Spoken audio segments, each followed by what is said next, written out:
লগে লগে একদম এলাউন্স কৰিব হেৰি কৰিব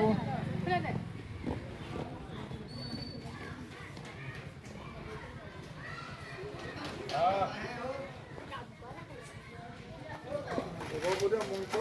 হাত উঠাই আছে ঠিক ওপৰত